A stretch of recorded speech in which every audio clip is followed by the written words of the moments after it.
आज मैं बनाने जा रही हूँ ख़राब और बेकार और सड़े हुए नींबू का अचार।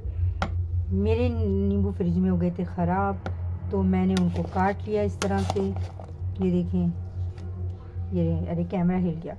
मैंने इस तरह से काट लिया इनको, और हरी मिर्ची कुतर ली, लहसुन और प्याज कुतर लिया इसके अंदर।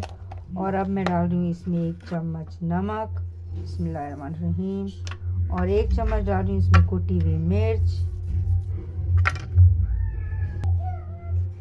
और इसमें डाल रही हूँ तेल हस्बे ज़रूरत जितना मुझे चाहिए, बिस्मिल्लाहिर्रहमानिर्रहीम। और इसको मिला लूँगी और इसको रख दूँगी, और ये हो जाएगा कल तक बिल्कुल तैयार मज़ेदार अचार माशाल्लाह।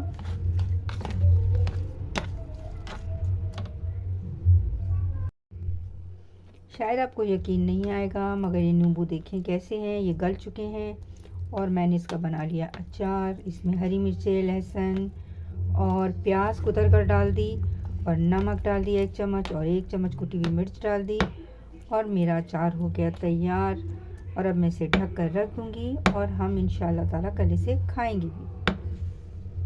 तो चलें, क्योंकि नींबू को ही गलाने में बहुत टाइम लगता है, तो मेरा अचार है बिल्कुल नींबू का तैयार। आप भी ज़रूर बनाएं, ट्राई करें। अगर वीडियो अच्छी लगे तो ज़रूर लाइक करें, शेयर करें, और मेरे चैनल को सब्सक्राइब करें, और अपनी दुआओं में हमेशा याद रखें। बेकार और सड़ी हुई चीज़ों से बनाएं बेहतरीन और लजीज अचार।